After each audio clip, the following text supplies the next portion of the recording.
Lakas ng pakiramdam ko na may gusto yan sa'yo. Gusto mo, patunayan ko. Pag nasarosin natin siya. Awa nga ako kay Sharina.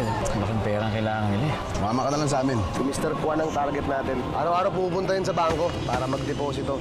Papasa-pasa natin yung bag. Ikaw ang huli. Hindi ko na pinakubutan ng mga aldapers. Talagang nagkalat na ang masasamang loob. Isinoli ng lalaki ito ang pera ko. Sinoli mo yung pera? Nakukonsensya ako eh. Ano gusto niyo sa impyero tayo puluti isa't isa?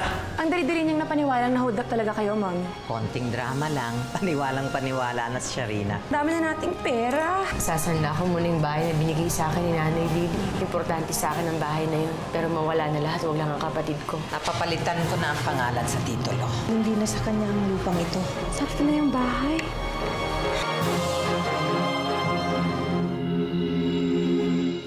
Paano nangyaring wala raw sa tiyahin mo yung titulo? Napaka-importanting dokumento yun. Hindi dapat yung pinagkakatiwala sa iba. Desa, yun yung sabi niya sa akin eh. Maniwala ka naman. Ay naku, baka mamaya niloloko na tayo ng tiyahin mo, ha? Baka mamaya may masamang balak yun. Alam mo, Desa, sa palagi ko wala naman kasi si Tita Elsa ang nagpalaki sa amin ni Monica. Kung sana nun pa masama yung ugali niya, edi sana pinalayas na kami nung kinukop-kop niya kami. Kaya huwag mo na isipin yun. Ay naku, basta malakas ang kutob ko, Sharina. Kasi nung una, na-hold up siya. Tapos ngayon naman, di niya maibigay sa'yo yung titulo. Huwag mo ako sisihin pag tama yung hinala ko, ha? Huwag na lang natin pag-usapan yan. Ang isipin natin ngayon, saan ako mangungutang para may pambayad ako sa ospital. Naoperahan na po ang pasyente. Ligtas na ho siya. Thank you. Okay. Salamat. Si Sharina. Lumabas lang ho saglit para kumuha ng pera. Hanggang ngayon pa rin ho kasi hindi pa rin nasisettle yung bill nila dito sa ospital. Sige po. Benji! Sir, anong ginagawa mo dito? Wala. May dinadalaw lang po ako yung kaibigan ko na aksidente. Pero ligtas na ho siya. Medyo pinoproblema lang kasi nila yung pambayad, kaya hindi pa yata makalis. Kayo, sir, ano pong ginagawa niyo rito? Mr. Kwan, ba? Wala naman. Kaya ako nandito dahil ako ang may-ari ng ospital na to. Talaga ho? Sige. Teka. Naalala mo ba yung huling sinabi mo sa akin? Yung isinoli mo yung pera ko? Sinabi? Hindi ho. Yung sinabi mo na ang kabutihan hindi nababayaran. Pero pwedeng ibalik sa paggaganti ng kabutihan sa kapwa. Yun ang gagawin ko sa'yo, Benji. Ano pong ibig niyo sabihin, sir? Dahil sa kabutihan na ginawa mo sa akin, lahat ng gastusin ng kaibigan mo, ililibre ko na dito sa ospital ko. Talaga ho? Oo. Totoo? Po, sir, salamat. Maraming salamat. Wala ka naman. Alam mo, Desa, hindi ko na talaga alam kung saan ako kukuha ng pera. Wala talaga akong mautangan. Di ba sabi naman ni Father, hingi siya ng tulong dun sa kakilala niyang foundation? Tsaka sabi naman ni Nanay, hingi daw tayo ng tulong dun sa social worker. O kaya si Nelson, tawagan natin. Hingi tayo ng tulong. Naku, Desa, si Nelson na naman. Hiyang-hiya na nga ako doon sa tao eh. Lahat na lang binibigay niya sa akin. Isa pa, naalala ko din, dami kong bayarin dito sa ospital. Deadline ko na. Nakakahiya na rin dito eh. Hindi ko na talaga alam kung anong gagawin ko. Sharina! Benji! Ayun! Anong ginagawa mo dito? Bakit bumalik ka pa? Sharina, may babalita lang ako sa'yo. Wala na ako pa nang makinig sa'yo, Benji. Umalis ka na! Sandali lang, bago ka magalit, pahinga mo ako. Guard! Kuya, paalisin niyo nga to. Sandali. Sharina, nakausap ko na kasi. Alam mo, kuya, wala namang dinadaw ng pasyente yan dito eh. Nanggugulo lang. Hindi, Sharina, umalis ka na. Makinig ka sa akin. Sandali lang. Sharina! Sandali! Sharina! Nakausap ko na! Ayos na! Sandali! Sharina! Alam mo, hirap sa'yo. Ang dami ko ng problema. Ayos na! Sharina!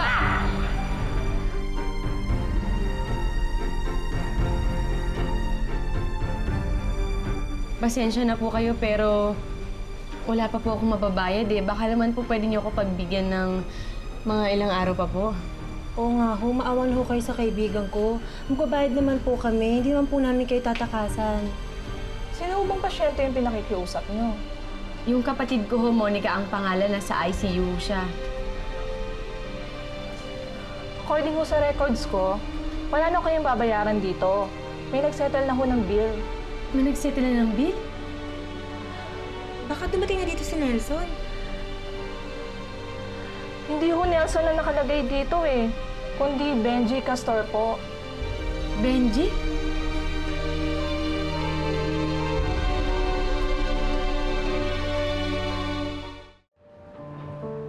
Pinagtabuyan mo kanina si Benji. Pinahuli mo sa guard. Pero siya pa rin ang tumulong sa'yo para makabayad dito sa ospital.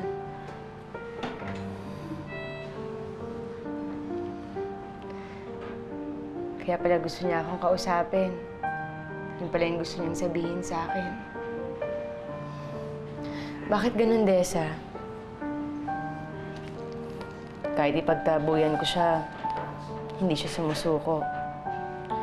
Kahit ano pang sabihin ko masasakit na salita sa kanya, handa pa rin niya akong tulungan.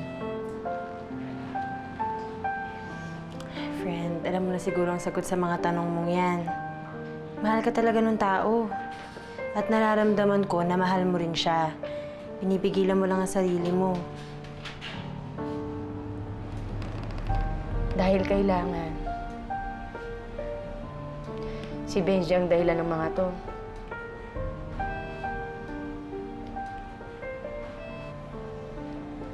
Ayoko na rin mag-away kami ni Monica.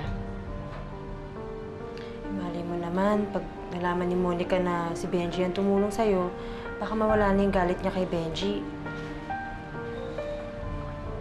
Sana, Desa. Hirap na hirap ako sa kanilang dalawa. Pakiramdam ko nasa gitna nila ako. Mahal na mahal ko si Monica. Aaminin ko si Benji, hindi siya mawala sa isip ko. At hanggang ngayon, mahal ko pa rin siya.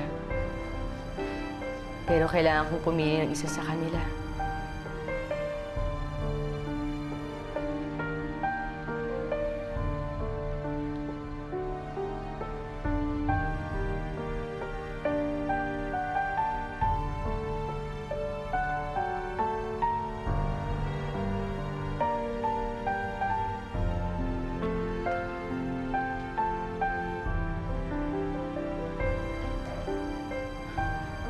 Monica?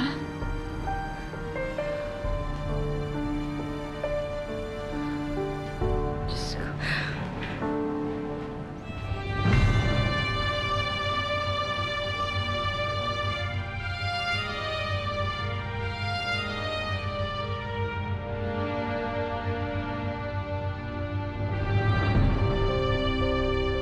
Nakita mo mga sundo? Wala mo lang nakikitang sundo. Ano ka ba, Benji? Sila yung mga kumukuha ng kaluluwang namamatay. Alam mo, manluloko talaga eh. Tama yung kapatid ko eh. Gagawin mo lahat para maniwala ka sa'yo. Para mabalik yung tiwala ko sa'yo. Tama na! Manluloko ka talaga. Umalis ka na, umalis ka na, umalis ka na! Bakit hindi mo sinundo ang anak ko? Naawa ako sa kanya.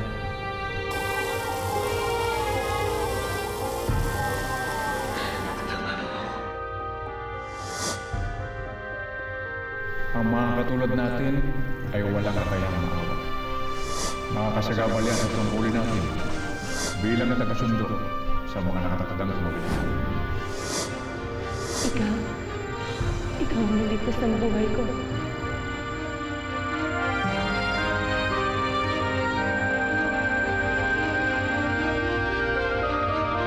Bakit hindi mo siya sinundo?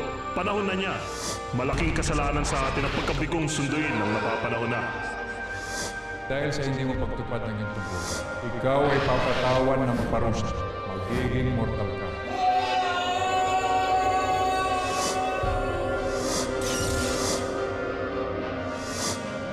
Hindi ka na immortal, Ama.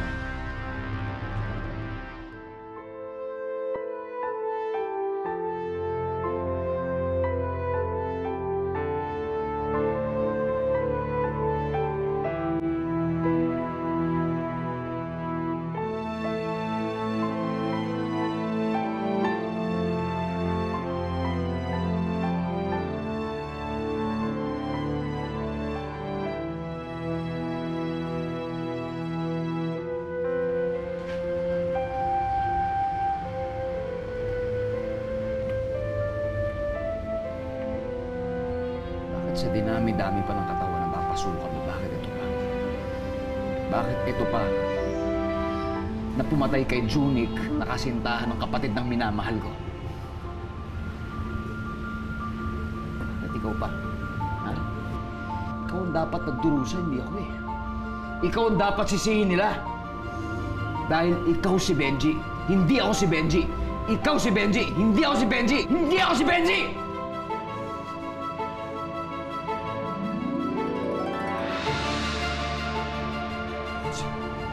Si Arlan. Sino siya? Bakit kamukha ko siya? Nagkataon lang siguro na kamukha mo siya.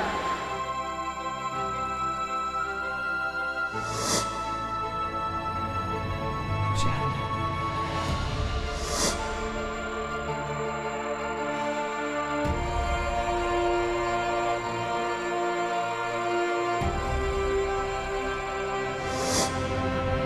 Si Arlan.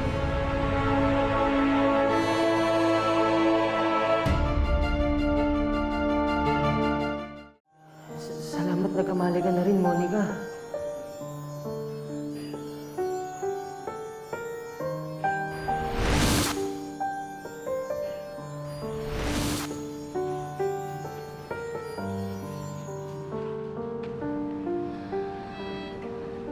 Ate, parang may humawak sa mukha ko. Naramdaman ko mainit, parang may humawak sa mukha ko.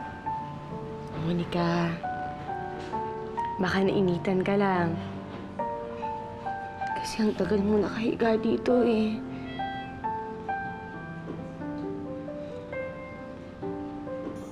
Ako yun, Monica. Ako yung humawak sa'yo. Nahawakan na kita. Monica, hindi mo alam kung gaano ko nag-alala sa'yo.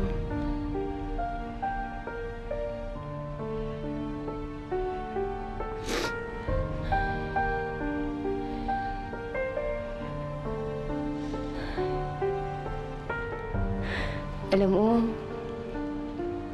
sabi ko sa sarili ko,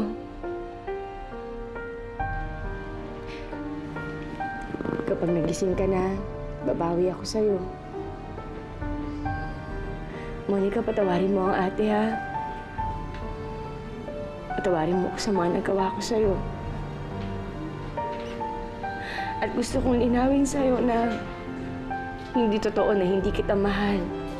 Dahil mahal na mahal kita. Huwag ka na magalit sa ate, ha? Ate, hindi naman ako nagalit sa'yo eh. Nagtampo lang naman ako. Pero hindi ako nagalit. Tsaka, ngayon, wala na po yun sa akin. Kasi, alam ko na ngayon, hindi mo ako papabayaan.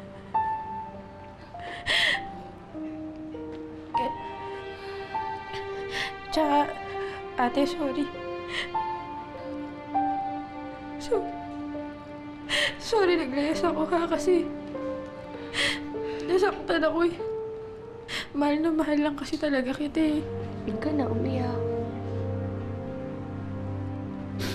Tsaka ate, laking gastos nito. Pasensya ka na. Naku, Monica, huwag mo na alalahanin yun.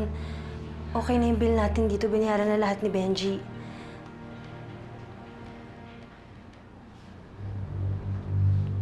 Benji? Benji? Bakit niyo hinayaan bayaran ni Benji? Ha? Desa, ate. Ano naman to? Mamaya isipin pa ng tao dahil nakatulong siya sa akin. Bayad na siya sa mga kasalanan niya. Parang hindi naman kayo nag-iisip niyan. Monica, makinig ka sa akin. Hindi naman kami humingi kay Benji eh. Siya yung kusang nagbigay Yun eh, ate. Yun eh. Kung gano'n lang din, hindi sana. Hindi na lang ako nabuhay. Sana matay na lang ako. Sinasabi mo? Sinasabi naman ako ang totoo eh. Ayoko na dito. Monica? Monica! Ayoko na ako dito, ate. Uwi na ako eh. Ayoko dito. Si Benji pa na tumulong eh.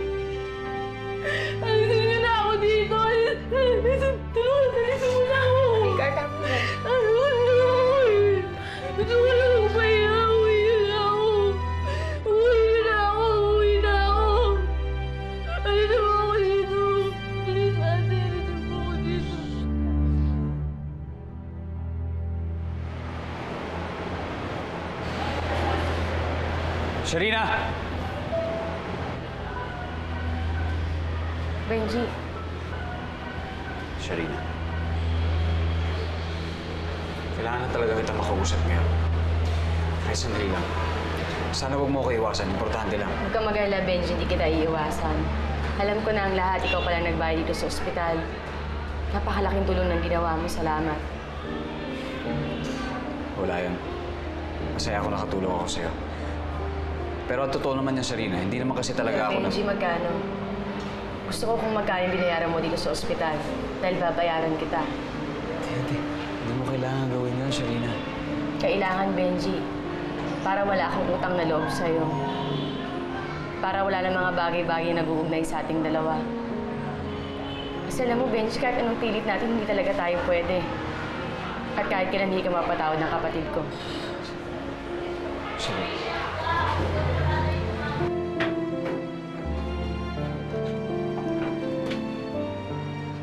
Benji, ano ba?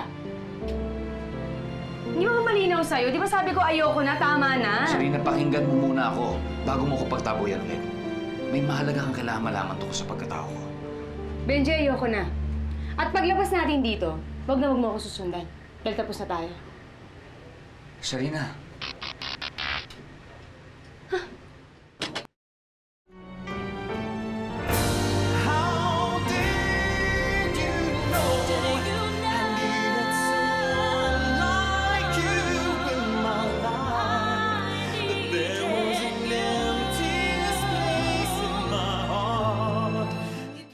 Hindi na kayo lugi sa presyong binigay ko sa inyo.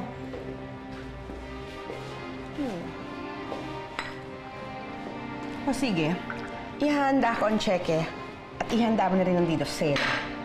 Aba, oo, walang problema yun. Okay. Sige. Alis na ako, ha? Okay, maraming salamat.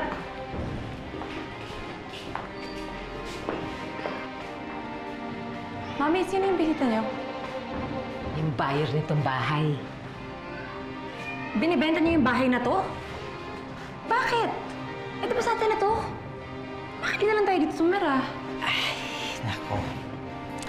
Ginela, kung dito pa rin tayo titira, baka may habol pa sa atin yung dalawang kapatid. Eh, benta na lang natin to para wala na silang habol. Bibili na lang tayo ng bagong bahay. Bahala na sila sa buhay nila. Oy, wag! Bakit? Kila Charina yan. Sige na nga, sa kanila na yun.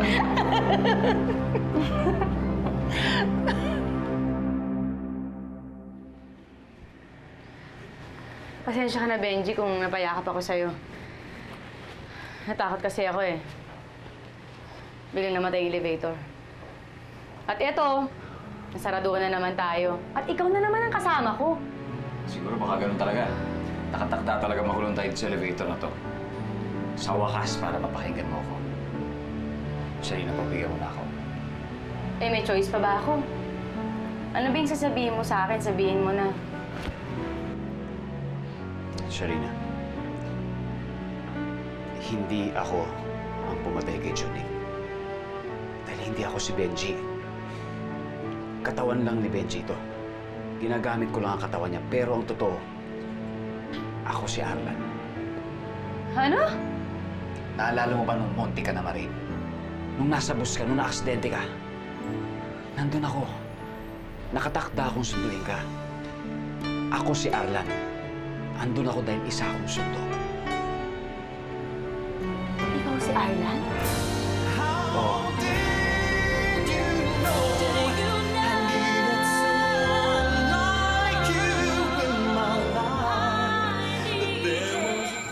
Flowers na to. Ano nangyari dito? Kasi kami na ni Rico, sinagot ko siya kanina. Baka hindi na natin mabayaran yung dagdag na bill niya ngayon sa ospital. Huwag mo nang isipin yung gastos. Tawagan ko lang si tita para makuha yung titulo ng lupa. Ano itong mga kahuna to? Sa inyo yung mga gamit na yan eh. Bakit yung nilabas? Binenta na namin yung bahay. Sharina, araw-araw ko maasa na makita ka rito. Sinagot niya ang mga panalangin ko. Dito ka para sa akin. Tayong dalawang nagmamahalan. May dahilan kung bakit tayo nandito. Isa lang ang ibig sabihin nito. Ako para sa'yo at ikaw para sa akin.